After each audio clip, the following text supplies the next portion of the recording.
बुधवार के दिन अगर अष्टमी पड़ जाए तो ऐसी कोई बीमारी नहीं जिसका इलाज ना हो पाए। कुछ ना करिए, हरा मूंग की कटोरी भर लो।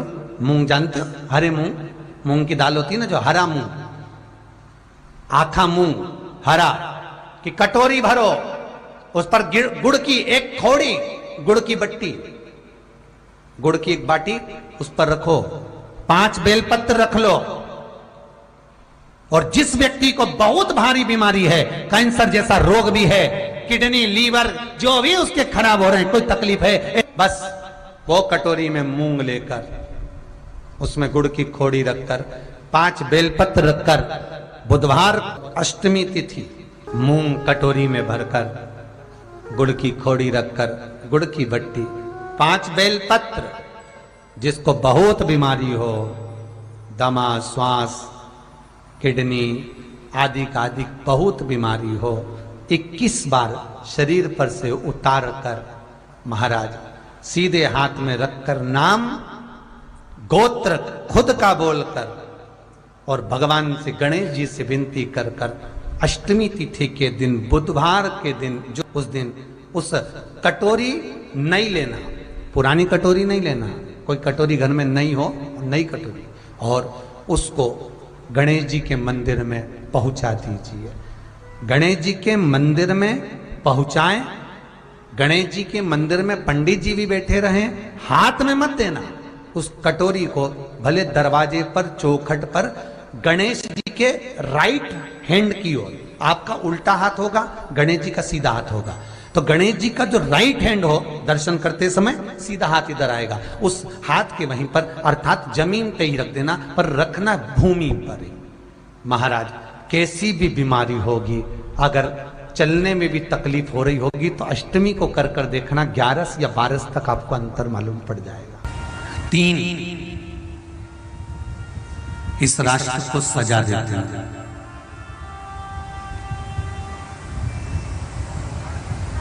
सती, सन और सूर्य। सती, संत और सूर्य इस राष्ट्र को सजाते हैं, श्रृंगार करते हैं, और 3 इस राष्ट्र को लजा देते हैं। कपटी, कायर और कपूत।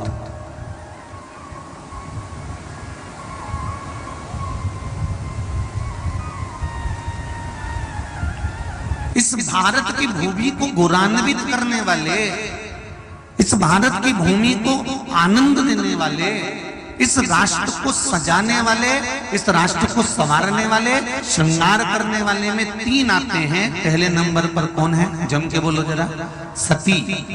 दूसरे नंबर पर, जम के बोलो जरा, सन। और तीसरे नंबर पर सूर्य।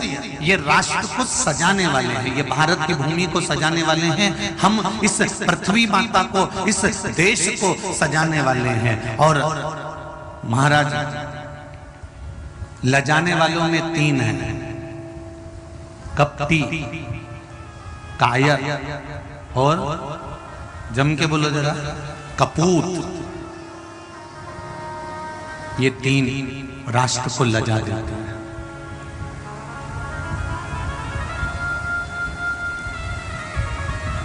एक कपट करने वाला, ये भी राष्ट्र को लजाएगा। एक कायर, थोड़ा सा किसी ने कुछ कह दिया, थोड़ा सा कुछ बोल दिया, डर के मारे कमरे में जाकर घर के अंदर बैठ गया। कायर भी लजाता है राष्ट्र को।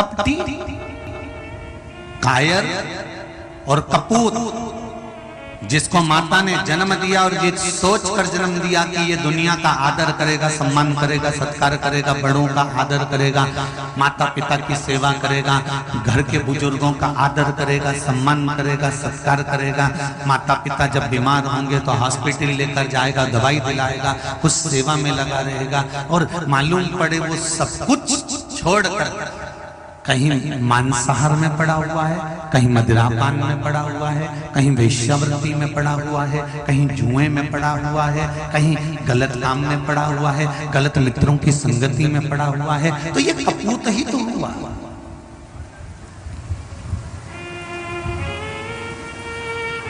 ये भारत की भूमि को लजाने वाले कपटी, कायर और कपूत, ये राष्ट्र को लज्जित करने वाले।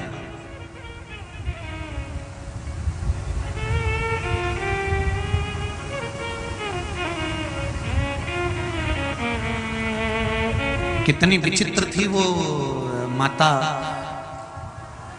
अनसुईया जी, सतियों की गिनती में आती है माता अनसुईया।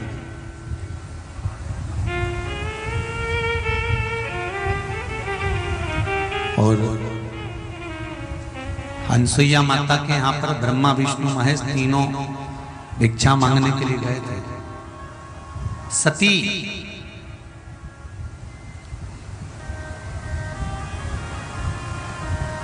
केवल एक माता अनसुईया ऐसी थी जिसने सात्वित्व लोक बनाया था,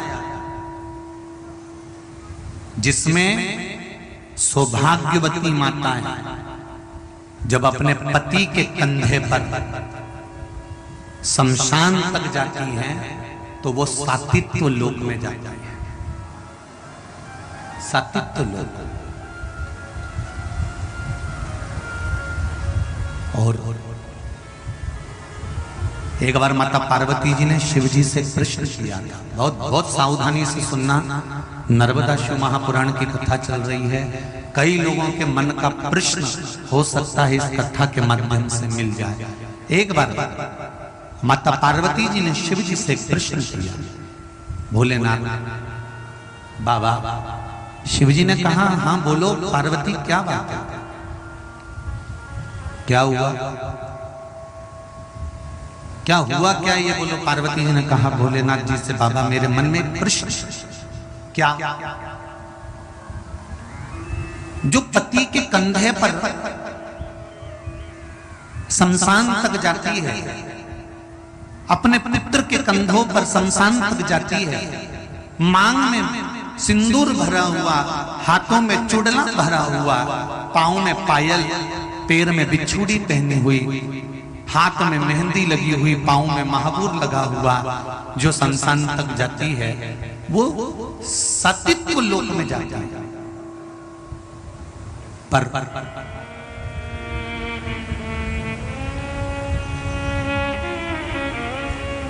चंचुला देवी, जिसका पति बिंदु मर चुका है, प्राण छोड़ चुका है, वो विधवा हो चुकी है, बेधव्य हो चुकी है।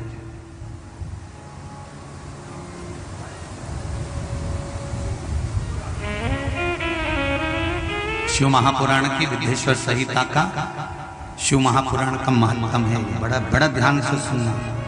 चंचुला देवी तो बेधव्य हो चुकी है,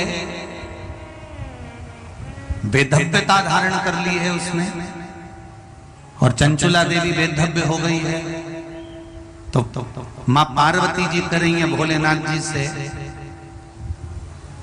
इस चंचुला को बैकुंठ लोक मिलेगा, सात्वित्व लोक मिलेगा, कि नरक मिलेगा, कि स्वर्ग मिलेगा, कि गौलोक धाम मिलेगा, आप मुझे निश्चित कर कर आज बताइए, निश्चित कर कर बताओ। आप बताओ कि इसको क्या मिलने वाला है। भगवान शंकर ने उसी समय पर पार्वती जी को एक बड़ा सुंदर वाक्य कहा, पार्वती, पति के कंधे पर मांग भरी हुई, हाथ में चुड़ला पहनी हुई, पाँव में बिछूड़ी पहनी हुई, हाथ में मेहंदी लगाई हुई, पाँव में महाबूर लगाई हुई नारी जो शमशान तक जाती है वो सात्वित्व लोक में जाती है। पर सुनो पार्वती, आज मैं तुमको एक बहुत सुंदर संवाद कहता हूं। पार्वती, जिस नारी का पति चले गया हो और नारी अगर वैधव्यता भी धारण कर लेती है, विधवा भी हो जाती है, वैधव्यता भी धारण कर लेती है, क्योंकि भाग्य किसी ने नहीं देखा किसका कि किसके ललाट पर क्या लिखा हुआ। और नारी अगर वैधव्य हो जाती है और नारी वैधव्य होने के बाद भी अगर उसी पति का स्मरण करती रहती है जो पति चले गया, किसी पर पुरुष का स्मरण उसकी चित्त वृत्ति में नहीं आता है, और अपने बच्चों के लालन पालन में अपने पति के जैसा बच्चों को बनाने का जब उसके भीतर एक लक्ष्य आ जाता है और शिव की आराधना में जो डूब जाती है, शंकर जी कहते हैं वो भी सात्विक लोक को चली जाती है, वो भी सात्विक लोक को जाती है। उसको वैकुंठ नहीं जाना है, उसको पति के लोक ही जाना है, सात्विक लोक ही जाना है। अगर नारी अपने पति को लक्ष्य बनाकर अपने बच्चों का भरण पोषण करती है, पति को लक्ष्य बनाकर अपने बच्चों का स्मरण करती है, किसी पर पुरुष का चित्त बुद्धि में मरते दम तक प्राण छोड़ते तक भी किसी पर पुरुष का स्मरण उसकी बुद्धि में नहीं आता, तो वो नारी भी जो अनसुईया जी ने लोक बनाया है उसी लोक में चली जाती है, वहां जाती है, उस लोक के अंदर वही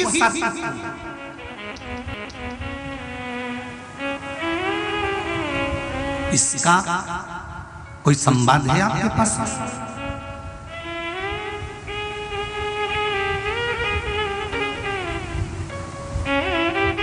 भोलेनाथ जी ने तो कह दिया कि सात्विक, इसका कोई संवाद है? शंकर भगवान कहते हैं संवाद की जरूरत क्या है? चंचुला देवी का पति मरा, बिंदु के प्राण छूटे, प्रेत योनि में चले गया। चंचुला ने 7 दिन तक 9 दिन तक शिव महापुराण की कथा का स्मरण करा। चंचुला का पति प्रेत योनि से छूटा, चंचुला सामने खड़ी हुई थी और भगवान शंकर ने पूछा, चंचुला तू रो क्यों रही है? चंचुला कहती है मैं कहाँ जाऊंगी, पति लोक में जाना है मुझको, मैं कहाँ जाऊं, मुझे वैकुंठ नहीं जाना, मुझे किसी लोक में नहीं जाना, मुझे पति लोक में सात्विक लोक में जाना है। तो शंकर भगवान ने कहा, चंचुला तू चिंता मत कर, तूने 7 दिन की शिव महापुराण की कथा श्रवण करी है, तू वैधव्य होने के बाद भी तेरे ही पति के लोक में जाएगी, जा मैं तुझे भेजता हूं उस पति लोक में। 4 महीने का अगर बच्चा शांत हो गया होता है, अधोगति में बच्चा मर गया होता है, जन्म लेने के बाद कुंवारी अवस्था में बच्चा मर गया होता है, या नारी जिस घर के अंदर रहती है उसका ससुराल और उसके मायका, इन दोनों कुल के अंदर अगर कोई अधोगति में कुंवारी अवस्था में 4 महीने का, 3 महीने का, 7 महीने का, 6 महीने का अगर कोई बच्चा मर गया होता है, अवर्षण हो गया होता है, तो उस नारी पर एक पाप कर्म का कलंक लग जाता है। उस नारी का पाप कर्म का कलंक केवल एक ही पुराण धो सकती है और वो शिव महापुराण की कथा है। दोनों कुल में, दोनों कुल के अंदर 71 पीढ़ी में 7 पीढ़ी नहीं लिखी है। उज्जैन जाना तो ऋण मुक्तेश्वर मंदिर पर जाकर पढ़ना, वहां लिखा हुआ है शिव महापुराण का लेख। 7 पीढ़ी नहीं, कोई नारी अगर शिव महापुराण की कथा श्रवण करती है और उसकी 71 पीढ़ी में भी, मायके और ससुराल में भी अगर कोई गर्भ में शांत हो गया हो, कोई कुंवारी अवस्था में शांत हो गया हो, कोई एक्सीडेंट में शांत हो गया हो, कोई अधोगति में शांत हो गया हो, तो शिव महापुराण की कथा सुनने वाली उस नारी का कुल अपने आप तर जाता है। उसको पिंडदान और तर्पण की जरूरत नहीं पड़ती, उसको तिलांजलि की जरूरत नहीं पड़ती, वो अपने आप तर जाता है।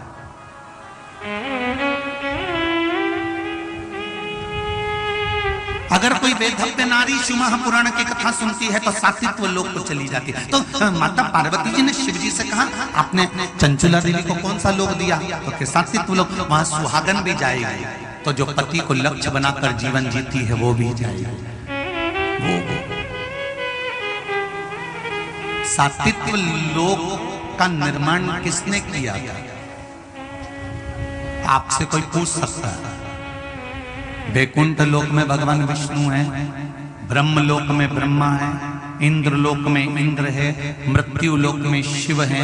सात्वित्व लोक का निर्माण किसने करा था? जहां पर सौभाग्यवती नारियां जाती हैं, अखंड सुहाग धारण करने वाली जाती है, पति को लक्ष्य बनाकर जीने वाली जाती है, पति का एक मार्ग स्मरण करने वाली जाती है। उस सात्वित्व लोक का निर्माण किसने किया? कौन करने वाले? तो भगवान शंकर ने कहा, जिस समय पर मैं माता अनसुईया जी की गोद में बच्चा बनकर गया था। कथा सुनिए ना सबने। माता अनसुईया के दरवाजे पर ब्रह्मा, विष्णु और महेश तीनों ने भिक्षा मांगी है। अनसुईया जी से कहा वस्त्र उतार कर आइए, तब हम भिक्षा लेंगे। अनसुईया जी ने हाथ में जल लेकर तीनों को छोटा कर दिया, बच्चा बना दिया। ब्रह्मा, विष्णु, महेश पलने में झूलने लगे। माता अनसुईया जी के पति ने पूछा ये कौन है? तो कहा अपने पुत्र हैं। पुत्र हैं? हाँ। अंतरिषि ने कहा भी स्नान करने गया था तो एक भी पुत्र नहीं था, स्नान कर कर आया तो तीन तीन कैसे आ गए? अनसुईया जी बोली भगवान जब देता है तो छप्पर फाड़ के देता है। ये तीनों उन्हीं ने दिए हैं। अनसुईया जी जब तीन देवियां अपने अपने पतियों को लेने के लिए आई और अपने अपने पतियों को लेकर जाने लगी, तब माता अनसुईया जी ने शंकर जी से कहा था, भगवान ब्रह्मदेव से कहा था, भगवान विष्णु से कहा था। शंकर जी कहते हम तीनों देवताओं से माता अनसुईया ने कहा तुम तीनों तो चले जाओगे अपनी अपनी धर्म पत्नियों के साथ, अपनी अपनी देवियों के साथ। हम माँ और पिता अकेले रह जाएंगे। अपनी माता को रहने के लिए कोई लोक प्रदान कर सकते हो क्या तुम तीनों? ब्रह्मा को भगवान विष्णु ने देखा, भगवान शंकर ने ब्रह्मा जी को आदेश दिया, ब्रह्मदेव माता अनसुईया के लिए, एक सती नारी के लिए, पतिव्रता धर्म का पालन करने वाली, पति को परमेश्वर मानने वाली, एक सात्वित्वमान नारी के लिए एक नए लोक का निर्माण करो। और अनसुईया जी के कहने पर एक सात्वित्व लोक का निर्माण किया गया, जहां पर सावित्री जैसी सात्वित्ववान नारियां निवास करती हैं।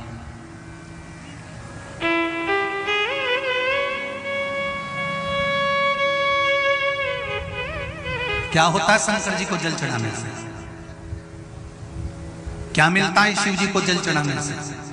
सौभाग्यवती नारी अगर शंकर भगवान को जल चढ़ाती है तो उसका सुहाग अमर होता है। और वेदव्य नारी अगर शंकर भगवान को जल चढ़ाती है तो उसके पति को भटकना नहीं होता है, वो भी कैलाश धाम में जाकर विराजमान हो जाता है। जल चढ़ाने कुंवारी कन्या अगर शंकर जी को जल चढ़ाती है तो उत्तम वर प्राप्त होता है। कोई कुंवारा लड़का अगर शंकर जी को जल चढ़ाता है तो जीवन में वो कभी पीछे नहीं हट सकता, तरक्की की ओर, उन्नति की ओर बढ़ता चले जाता है। छोटे छोटे बच्चे अगर शंकर जी को जल चढ़ाते हैं तो इनको घंटों तक किताब लेकर पढ़ने के लिए बैठना नहीं पड़ता। एक बार जिस किताब को पढ़ लेते हैं बच्चे की बुद्धि में जम जाता है और बच्चा पास हो जाता है। आप शिव को जल चढ़ाने का क्या लाभ है? दुनिया के लोग भले ना समझ पाए, खूब मेहनत करो और मेहनत के साथ में शंकर का स्मरण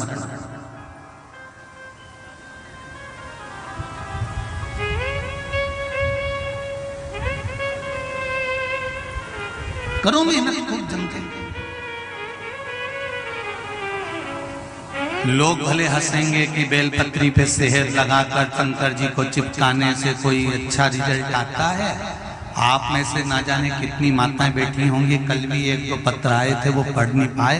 उसमें लिखा था मेरा बच्चा पढ़ाई नहीं करता था, बेलपत्री पर शहद चिपकाकर मेरे बेटे ने 10वीं में अच्छे मार्क्स प्राप्त कर लिए। ये शिव तत्व है, ये शंकर की कथा है।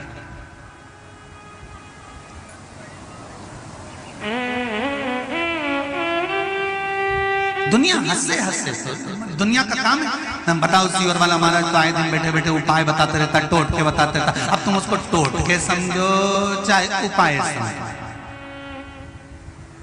और तुम्हारी मर्जी हो तो कथा सुनो, अच्छी लगे तो टीवी पे सुनो, नहीं तो रिमोट तुम्हारे हाथ में है। ढेर सारा कहीं कहीं का महाराज आ रहा होगा, उनको देखने बैठ जा। काहे को फालतू में टाइम बर्बाद कर रहे हैं पगला के सुन के, सीवर वाला महाराज के सुन के। बहुत महाराज मिलेगा तुम्हें महाज्ञानी, खूब प्रचंड प्रचंड, खूब विद्वत्ता की बात करेंगे, खूब ज्ञान की बात करेंगे। रिमोट तो तुम्हारे हाथ में है ना, जरा सी देर में महाराज को बंद कर दो। सीवर वाले महाराज को सुनना कोई जरूरी है क्या? तुरंत चेंज, तुरंत।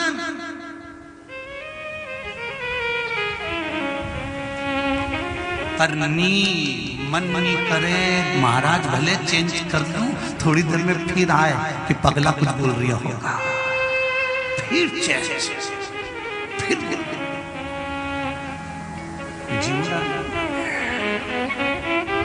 कल किसी ने पत्र में लिखा था, आप में बेटी हो तो बता देना, किसी ने पत्र में लिखा था, गुरुजी लोगों को शुगर की बीमारी होती है, लोगों को बीपी की बीमारी होती है। एक माता ने लिख के भेजा था, मुझे तो कथा सुनने की बीमारी हो गई है। मुझे कथा सुन, किसने लिखा था वो मुझे नहीं मालूम, अगर बेटी हो तो खड़ी हो जाना जिसने लिखा था। तो मुझे तो कथा सुनने की बीमारी हो गई, जब तक कथा नहीं मिले तो आनंद ही नहीं आए। ये जीवन है मनुष्य।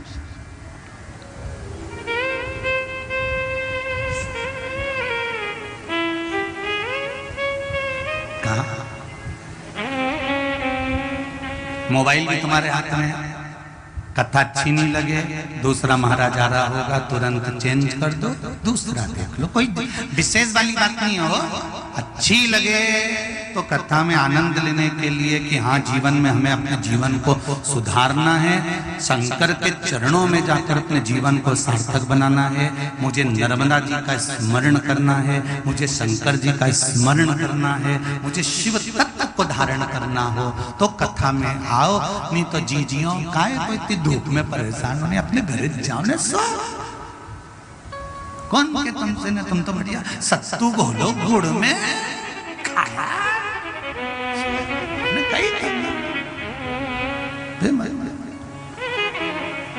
रतलाम की कथा में तुम्हें बोल ही दिया था कि सत्तू बनाना, कि किसने बनाया? हाथ उठाओ जिसने सत्तू बनाया। अरे वाह, बहुत जोरदार जल्दी हाथ नीचे, बहुत बढ़िया बनाया ना सबने। बस अपने कहीं करना है, कथा सुनो चाइनीज में सत्तू और गुड़ गोल गोल रपटा मारी, थोड़ा सा नींबू का अचार, बस कहीं को माता बच्ची करे ना फालतू। पन्नी महाराज खानो नहीं भावे, मन पीनो नहीं भावे रे, दौड़ दौड़ मन से मृहल चल जावे रे। ये मन दौड़ के सिमली अर्जुन चले जाता है कि कथा सुनना है, बस सुन।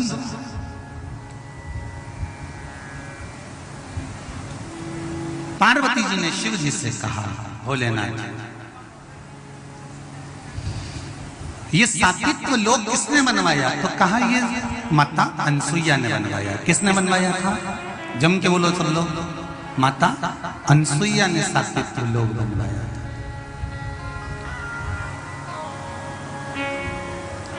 महाराज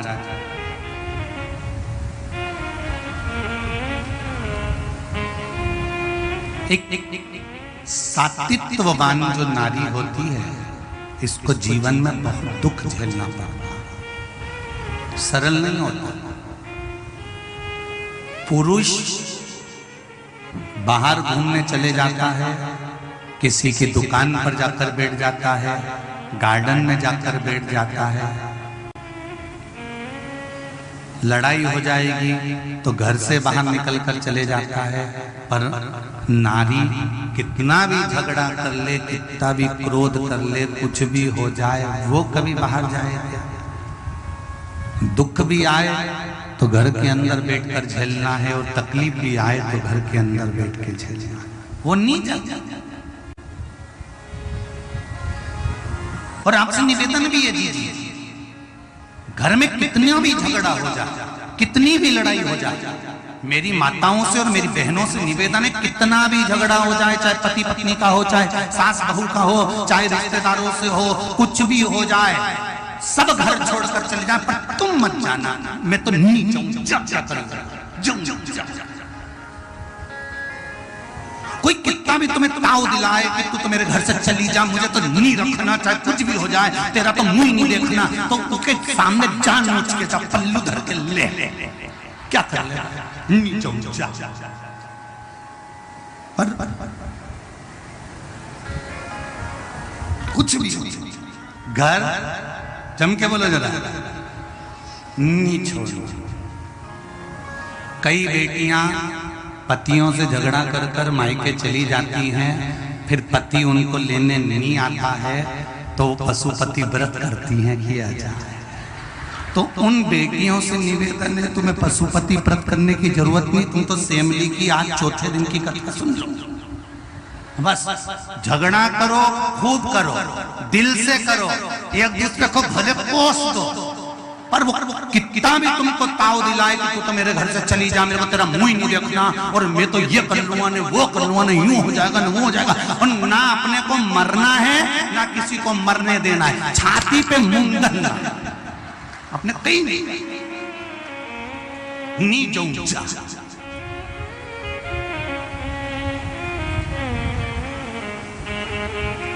और गुस्सा होकर अगर थोड़ी दूर चली भी जाए तो रात होने से पहले शाम को वापिस आ जाना। कोई बुलाने नहीं भी आए तो भैंस की पूंछ पकड़ के आ जाए। और परिवार वाले पूछे क्यों, तू तो झगड़ा करके गई थी, अब शाम पड़ काय को आ गई?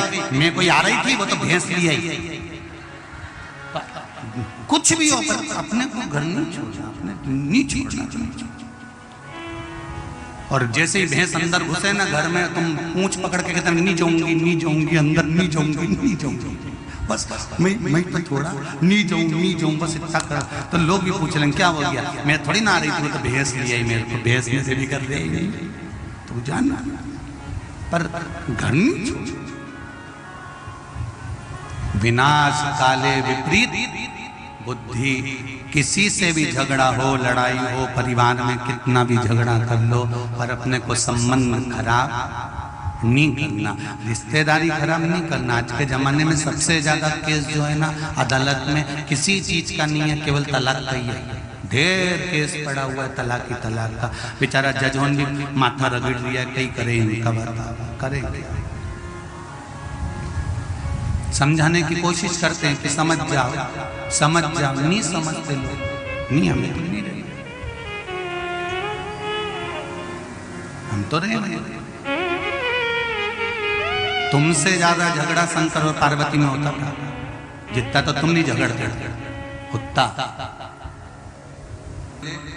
तुम्हारे पिताजी के पास में कितनी दौलत थी, हिमालय राज, कितना बड़ा राजा, और कन्यादान में कई नहीं दिया, दहेज में कोई सामान नहीं,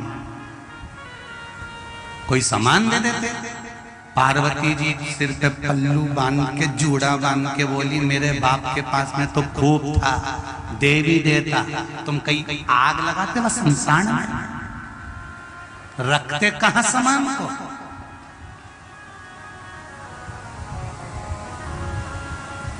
तुम्हारे यहां रखने की जगह है? वो तो फ्रीज भी देने को तैयार था, और पिताजी बोले रहने तो कैलाश पे तो रहता, मैं ठंड में से बोलते। फिर उन्होंने कहा कि मैं तो वॉशिंग मशीन दे दूं, तो पिताजी बोले रहने कपड़े तो पहने ही नहीं, धोए का रहने दे। फिर उसने रोटी बनाने की मशीन भी देने की सोची, तो कह रहने दे, वो तो खाए नहीं, चूरमा ही चूरमा खाने।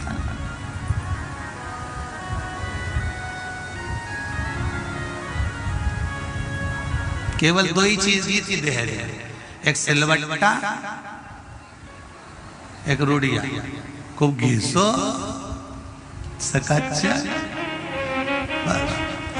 और वो सिल्ला और वो लुड़िया आज तक ब्याह में काम आ रही है। मंडप के अंदर सबसे पहले वो रखाती है जो कन्यादान में सरसी के दी गई थी।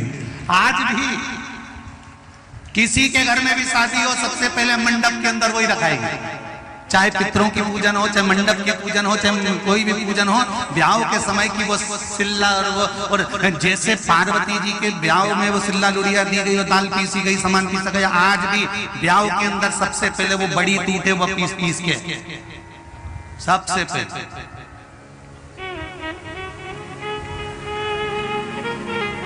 अब दुनिया के लोग पूछते हैं ये कहाँ का नियम है, पर तुमको बता दो शंकर जी के ब्याह का नियम है। भले किसी तोड़ो और बड़ी, अरे बोलो तो यहाँ टूटती कि नहीं टूटती?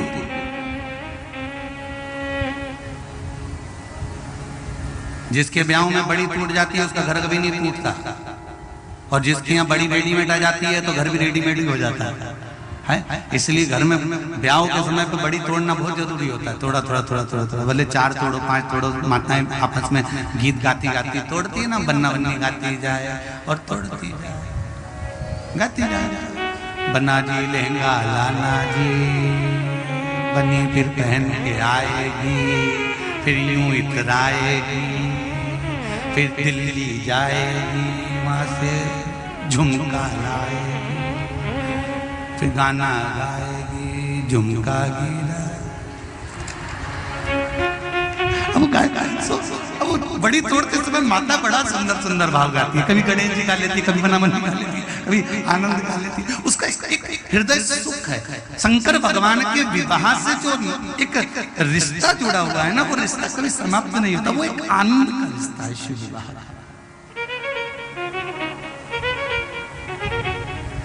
झगड़ा हो मना नहीं है, हो तो परंतु हमको हमारा परिवार देखना है, हमको हमारे रिश्ते देखना है, हमको हमारा कुटुंब देखना है, हमको बार बार छोड़कर नहीं भागना। चाहे कुछ भी हो जाए, तुम्हारा माए का कितना भी अच्छा हो, कितना भी धनपति हो, तुम्हारा भाई भाभी मम्मी पापा सब अच्छे हों, मना नहीं है, फिर भी प्रयास करना कि जो संबंध माँ बाप ने करा है उसको निभा कर चलना है। कहा गुरुजी इसको निभाएं कैसे?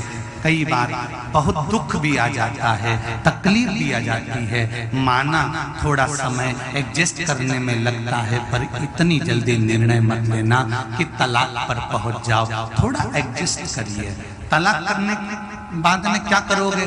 दूसरी शादी करोगे। अगर ललाट में पहले ही अच्छा लिखा होता तो ये भेरू गाय को मिला होता।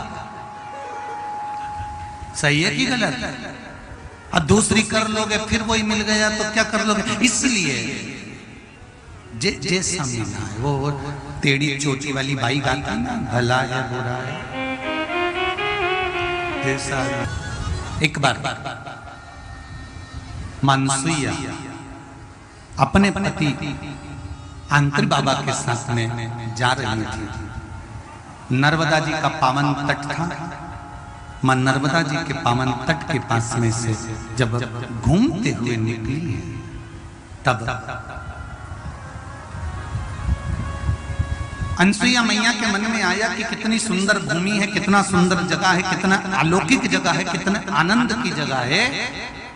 पर इतनी अलौकिक और आनंद की जगह में अगर कोई मिल जाए ऐसा जिसको जीवन की सार्थकता उत्पन्न हो जाए, उसी समय पर एक छोटी सी कन्या दौड़ती हुई अनसुईया जी के पास में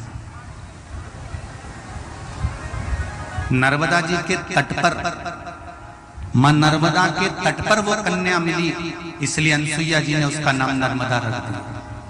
क्या नाम रखा? जम के बोलो, नर्मदा। पर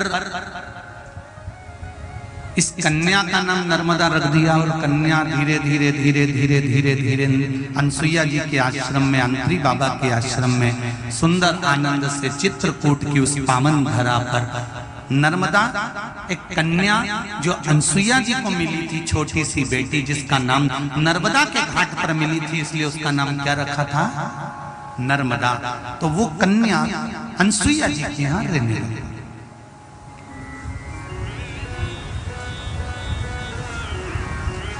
अब अनसुईया जी के यहाँ नर्मदा जी रह रही, छोटी सी कन्या, छोटी सी बेटी। रहते रहते रहते रहते समय बीता। एक दिन नर्मदा जी वो कन्या जब बड़ी हो गई तो बड़ी होने के बाद एक दिन उसके मन में रात्रि को विश्राम करते करते सोते सोते देवऋषि नारद का दर्शन हुआ। और देवऋषि नारद जैसे ही आए तो देवऋषि नारद ने कहा, अरियो नर्मदा, अरियो नर्मदा। नर्मदा। वो कन्या उठी, नारद जी को देखा, प्रणाम किया देवऋषि नारद को। बाबा आप आए हो? हाँ। कैसे आना हुआ? देव ऋषि नारद ने कहा, नर्मदा तू अनसुईया जी के घर में पड़ी बड़ी हुई, अनसुईया जी के साथ में रही, अंतऋषि के साथ में रही, तूने कभी बैकुंठ का दर्शन करा है तूने? नर्मदा जी बोली, मैंने तो कभी बैकुंठ का दर्शन नहीं करा। देव ऋषि नारद ने कहा, अगर मृत्यु लोक में अगर तू आई है, मृत्यु लोक में अगर तेरा जन्म हुआ है और तू अंतरी और अनसुईया जी के यहाँ रहती है, तो एक बार तू बैकुंठ लोक का दर्शन तो कर करा कि कितने सुंदर बैकुंठ लोक, कितना सुंदर बैकुंठ लोक तू जा तो सही। अब वो लड़की ने दौड़ कर आई और अनसुईया जी के पास में आज बैठ गई। अनसुईया जी बाती बना रही थी दीप के लिए, और दीप के लिए बाती बनाते समय वो बेटी आई और बेटी नर्मदा मां बैठ कर बाती बनाने लगी। बाती बनाते बनाते अनसुईया जी उसके मन की बात को जान गई और अनसुईया जी ने जानते से पूछा, क्या हुआ बेटा, क्या हुआ, क्या है तुम्हारे चेहरे पर थोड़ी सी सल नजर आ रही है, कुछ चिंता नजर आ रही है, हुआ क्या? तो इतने नर्मदा जी के घाट पर अगर शंकर जी की कृपा से किसी के घर संतान हो जाती है तो वो शिव जी का नाम रख देते हैं, राम जी की कृपा से अगर संतान होती है तो राम जी का नाम रख देते हैं। नर्मदा जी के घाट पर कन्या मिली थी इसलिए उसका नाम क्या रखा था? नर्मदा। नर्मदा ने कहा, माँ कुछ भी हो जाए मुझे एक बार बैकुंठ का दर्शन करना है। माँ ने समझाया, अरे नर्मदा वो बैकुंठ धाम है, हम देवताओं के इस कार्य में अर्चन नहीं डाल सकते, तुम इस शरीर से बैकुंठ नहीं जा सकती। नर्मदा ने तो जिद पकड़ ली, चाहे कुछ भी हो जाए मुझे बैकुंठ जाना है, जाना है। मैंने सुना है माँ कि आप जब सात्वित्व लोग बना सकती हो, माँ आपकी सात्वित्व की चर्चा पूरे संसार में है, तो क्या मुझे बैकुंठ लोक का दर्शन नहीं मिल सकता? माँ ने कहा, बेटी बैकुंठ लोक का दर्शन तो मिल जाएगा, पर जीते जी अगर तू बैकुंठ चली गई ना तो वहां से आने के बाद तेरा जीवन बेकार हो जाएगा। अगर जीते जी तू बैकुंठ चली गई तो वहां से आने के बाद तेरा जीवन बेकार हो जाएगा, तुझे दुख झेलना पड़ेगा, तुझे कष्ट झेलना पड़ेगा, तुझे नरक जैसा जीवन जीना पड़ेगा। इतने में तो तुरंत नर्मदा तो नर्मदा थी, जैसे एक माँ अपनी बेटी को समझाते हैं कि उस धर्म में विवाह मत करना, उस लड़के से शादी मत करना, उसके साथ मत जाना, जीवन नरक हो जाएगा। परंतु बेटियों को समझ में कहाँ आता है? बेटियां तो सोचती है कि हमारा जीवन बस वहीं तक है, वहीं तक, बस रात को 2-3 बजे तक बात हो जाए, प्रेम स्नेह की बात हो जाए, उसी में हमारा जीवन लगा हुआ है। पर बेटियों को समझ में कब आता है? जब ऐसे लड़कों से विवाह कर लेती हैं और जब लड़का अपशब्द कहता है, ताने देता है, गालियां देता है और गंदे कृत्य करते हैं, तब जाकर बेटियों को समझ में आता है कि हमने गलत जगह पर विवाह कर लिया। तब बेटियां रोती हैं, तब जाकर बेटियों के जीवन में दुख उत्पन्न होता है।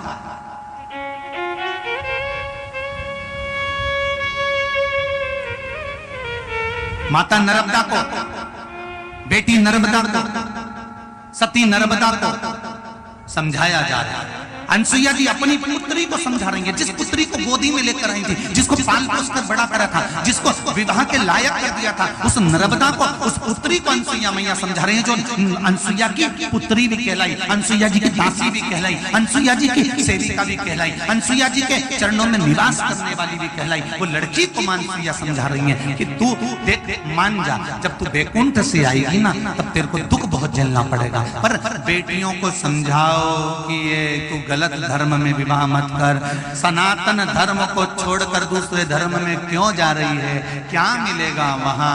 कुछ भी नहीं, जीवन नरक जैसा हो जाएगा, कोई पूछेगा नहीं, कितना गंदा वातावरण होगा। बेटी को समझाया जाए तो भी कह देती नहीं नहीं नहीं, वो ऐसे नहीं है, वो तो मेरा ब्याह बस उन्हीं से करूंगी। तो माँ बाप भी उसको समझा समझा के रह जाते हैं, समझा समझा के रह जाते हैं, पर वो मानने को तैयार नहीं हो तो क्या करें? तब मेरा निवेदन है, इसलिए आज भी आपसे कहता हूं कि अपने घर के बेटे हों चाहे बेटियां हों, उनको एक लोटा जल लेकर शिव मंदिर भेजो, जिसकी उनकी बुद्धि बदलना पड़ा।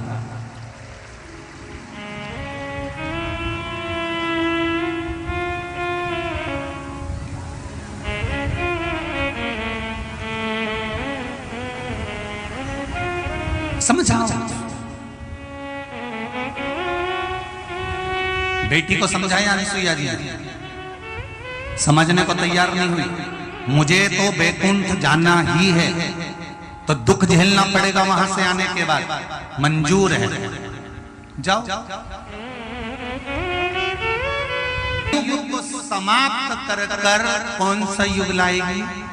जम के बोला जरा, शिव युग। और वो शिव युग जरूरी है। शंकर का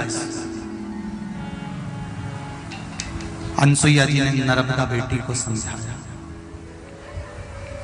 नर्मदा तुम मत जाओ वैकुंठ, बाद में तुम्हें भोगना पड़ेगा। मैं तैयार हूं, दुख झेलने के लिए तैयार। पक्का? जी। पर जाना है मुझे वैकुंठ का दर्शन करने के लिए, समझाओ। फिर भी नहीं, चलिए।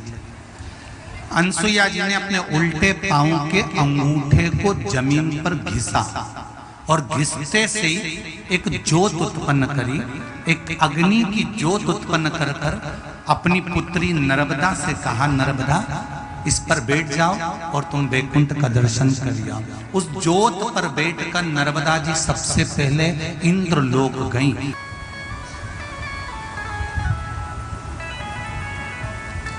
नहीं तो आप लोग किसी को सुना दो और वो कह दे, बताओ हमने नर्मदा जी का ये चरित्र तो कभी सुना ही नहीं था, तो कह देना ये अमरकंठ वाली नर्मदा जी की कथा नहीं, ये सती नर्मदा जी की कथा चल रही है। अनसुईया जी की सेविका, अनसुईया जी की पुत्री।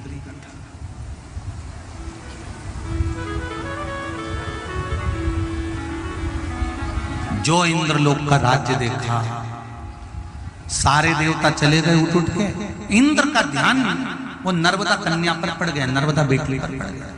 और पढ़ते से इंद्र ने क्रोध में आकर कहा, तुम यहाँ कैसे आ गए? वो भी जीते जी इस शरीर के साथ यहाँ कैसे पहुंच गई? इतने में नर्मदा जी ने कहा कि मैं अनसुईया जी की पुत्री हूँ और मैं यहाँ आई हूँ, मेरे मन से आई हूँ, मैं दर्शन करने वैकुंठ जा रही थी, सबसे पहले इंद्रलोक आई हूँ। इंद्र को क्रोध आ गया और इंद्र ने इनको धक्के देकर वापिस पृथ्वी पर फेंक दिया, वापिस मृत्यु।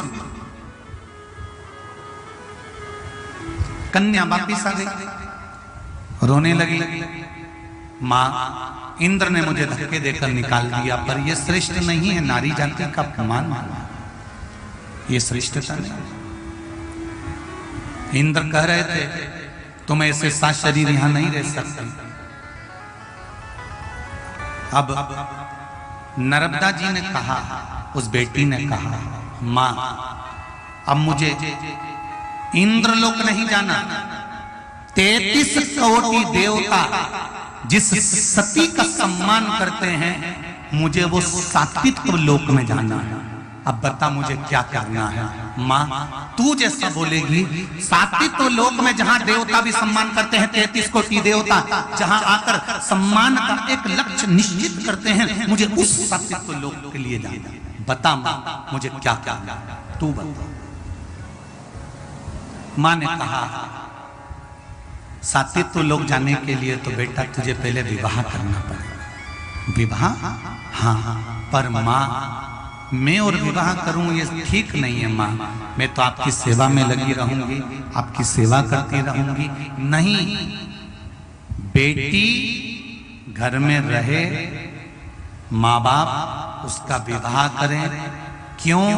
क्योंकि माता पिता जब बेटी का कन्यादान करते हैं, जन्म ली बेटी का कन्यादान जब माता पिता करते हैं, तब बाप और माता को एक भी नरक नहीं भोगना पड़ते हैं, वो सीधे वैकुंठ चले जाते हैं। इसलिए मेरी जितनी भी बेटियां आस्था चैनल पर कथा सुन रही हो, जितनी मोबाइल पर सुन रहे हो, जितने इस पंडाल में सुन रहे हो, मेरा बेटियों से करबद्ध निवेदन है, आप अपने माता पिता को कन्यादान का मौका जरूर देना, क्योंकि आपके माता पिता कहीं नरक में ना पड़े रहे। उनको वैकुंठ भेजने की जवाबदारी आपकी है, बेटियों की है।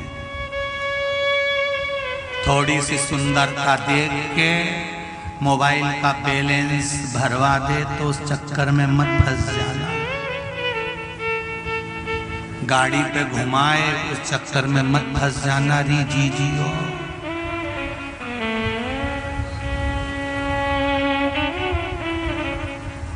बहुत लालच देंगे लोग, आपको भटकाएंगे, भरमाएंगे, बॉडी सॉडी दिखाएंगे और बाइक पे घुमाने ले जाएंगे, कहीं मोबाइल में बैलेंस डलवा देंगे, कहीं फैशन मेसन करेंगे, कहीं फिल्म ले जाएंगे। इनके चक्कर में मत पड़ना, ये फिल्म दिखाने के चक्कर में फिल्म बना देंगे, इनके चक्कर में। और अगर कहीं का तुमको गलत दृष्टि से देखे तो रतलाम की कथा में कहा था, आज फिर कहता हूं, खूब लड़ी मर्दानी वो तो झांसी वाली रानी थी।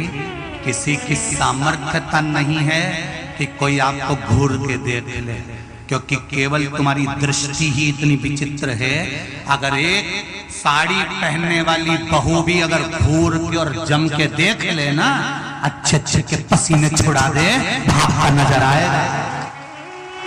दम तुम में होना चाहिए, बल तुम में होना चाहिए, प्रबलता तुम में होना चाहिए। एक शेर को भी काबू कर लेती है मेरी मां जगत जननी दुर्गा भवानी।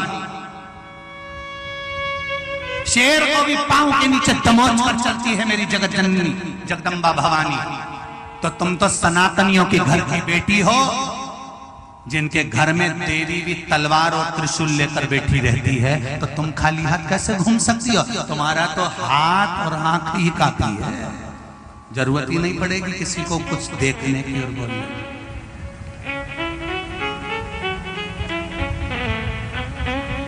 क्या विचार है बेटी? अरे बोलो तो।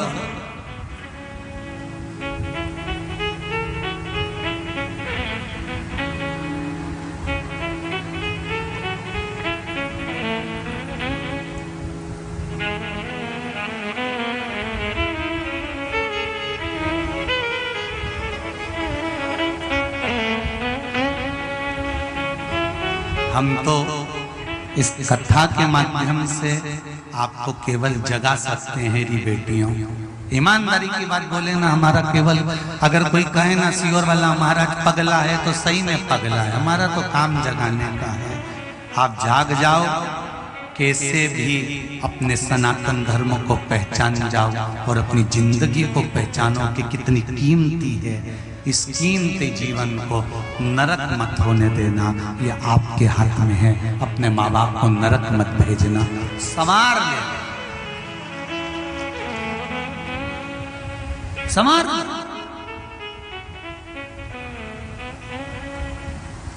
माँ, मुझे विवाह करना पड़ेगा। हाँ, और विवाह के बाद में जो परीक्षा चालू होती है, सही परीक्षा तो वही है। ये जितनी परीक्षा तुमने दी, 10th की, 12th की, फर्स्ट ईयर की, सेकंड ईयर की, MBA की, इंजीनियर की, डॉक्टर की, ये सारी परीक्षा हल्की है जिंदगी की परीक्षा के आगे। अच्छे अच्छे डॉक्टर और मिनिस्टर, अच्छे अच्छे कलेक्टर और SP भी घर की परीक्षा में फेल हो जाते हैं। घर की परीक्षा में फेल। अच्छे अच्छे संत महात्मा भी घर की परीक्षा में फेल हो जाते हैं।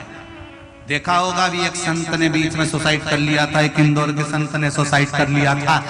सारी परीक्षा में पास हो सकते हैं, अच्छे अच्छे प्रवचन दे सकते हैं, अच्छा अच्छा समझा सकते हैं, ज्ञान बांट सकते हैं, बड़ी बड़ी परीक्षा इंजीनियर, कलेक्टर और SP की पास कर सकते हैं, सब कुछ बन सकते हैं। पर घर की परीक्षा सबसे बड़ी होती है। जब घर में समस्या आती है तो अच्छा अच्छा मिनिस्टर भी हिल जाता है। और वो परीक्षा पास कर ली तो जिंदगी की सारी परीक्षा पास कर ली। उस परीक्षा में हमको वो परीक्षा पास करना है जो अंदर से हिलाती है। नर्मदा की सही परीक्षा तब चालू, माँ ने कह दिया तुम्हारे की शादी करना है, तो माँ शादी कैसे करना है, किससे करूं? अनसुईया जी ने कह दिया तुम अपने कक्ष में जाकर सो जाओ, सवेरे उठोगी, जो पुरुष तुम्हें नजर आएगा उसी के साथ तुम्हारा विवाह होगा। अनसुईया जी जाकर सो गई, नर्मदा जाकर सो गई, उठी और उठकर क्या देखती है कि सामने एक अंधा चले आ रहा है, जिसकी आंखें नहीं, शरीर में रोग हो रहा।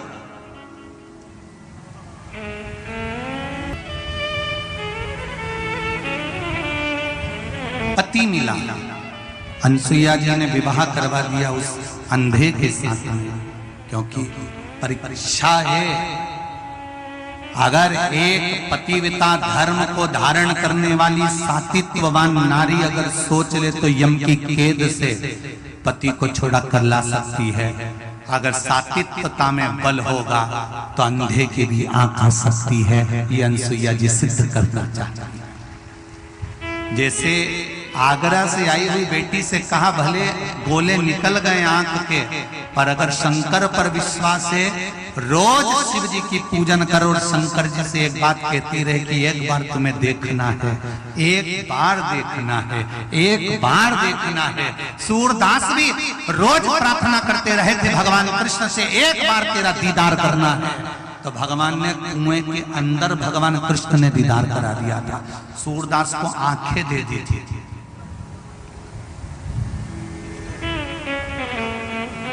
तो क्या तुम्हें नहीं दे सकते?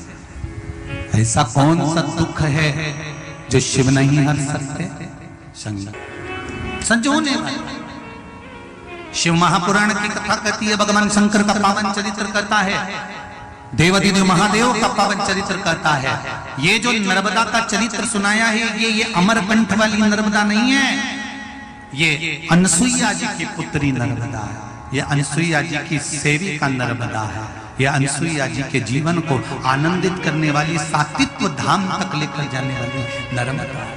ये साधारण नहीं, कहीं डूब ना जाए।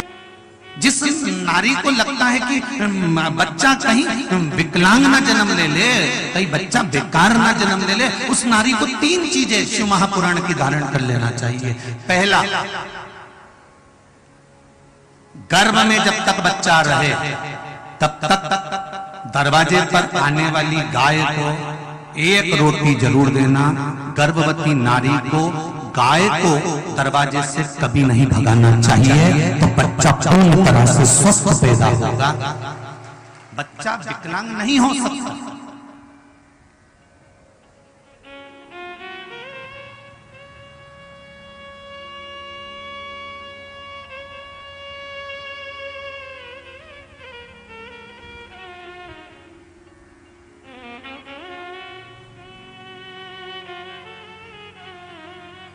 दूसरा,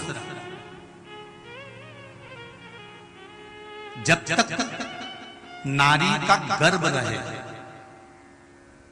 9 महीने तक नारी का जब तक गर्भ रहे तब तक जिस पलंग पर गर्भवती नारी सोती हो उस पलंग के नीचे झाड़ू ना रखे।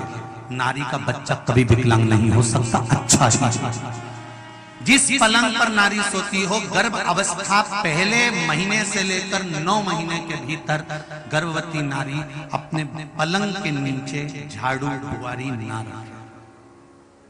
और तीसरा,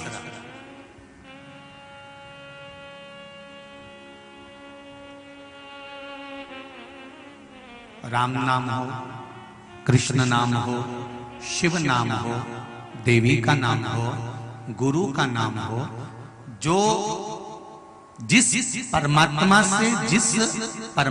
से ये आत्मा का मिलन हुआ हो, जहां तुम्हारा मन लगता हो, ओम नमो भगवते वासुदेवाय या राम राम या कृष्ण कृष्ण या शिव शिव, जिससे तुम्हारी लगन लगी हो उस परमात्मा का नित्य प्रति कम से कम 2 या 4 बार को स्मरण करो। और जिस समय पर 5वां या 6ठा महीना हो 1 लोटा जल शंकर जी को चढ़ाने के लिए जाओ, चाहे ना जाओ, हाथ लगाकर भी किसी को दे दो कि ये चढ़ा कर आना। वो बच्चा कभी विकलांग नहीं हो सकता, पूर्ण तरह से स्वस्थ, उसकी स्वस्थता। शिव का भजन, शिव का स्मरण, शिव की भक्ति। एक भाई ने बड़ा, हाँ, अगर किसी ने तुम्हारे साथ बुरा करा है ना तो उसका बुरा कभी मत करो, बिल्कुल मत करो, बल्कि उसको आशीर्वाद दो। भगवान करे तेरे घर में 4-4 छोरा छोरी पैदा हो जाए, भगवान करे तेरे घर में 4-4 गाड़ी आ जाए। जो तुम्हारा बुरा करे उसके लिए हमेशा अच्छा बोलो, बहुत अच्छा बोलो, कभी मुख से अपशब्द मत क्यों, बहुत अच्छा बोलो। भगवान करे तेरे बच्चे इंजीनियर बने, डॉक्टर बने, कलेक्टर बने, जो बनना हो वो बने, भगवान करे तेरे घर में 4 मंजिल की बिल्डिंग तैयार हो जाए, भगवान करे तेरे घर में 4 व्हीलर गाड़ी आ जाए। भगवान से प्रार्थना करते रहो। क्यों? क्योंकि वो व्यक्ति के पास में कुछ नहीं होगा तब तक वो तुम्हारी बुराई कर रहा है। जब उसके पास में 4 मंजिल बिल्डिंग हो जाएगी, गाड़ी हो जाएगी, बंगला हो जाएगा, तो कोई वो बुराई करेगा? इसलिए भगवान से क्यों, भगवान तुझे खूब दे, खूब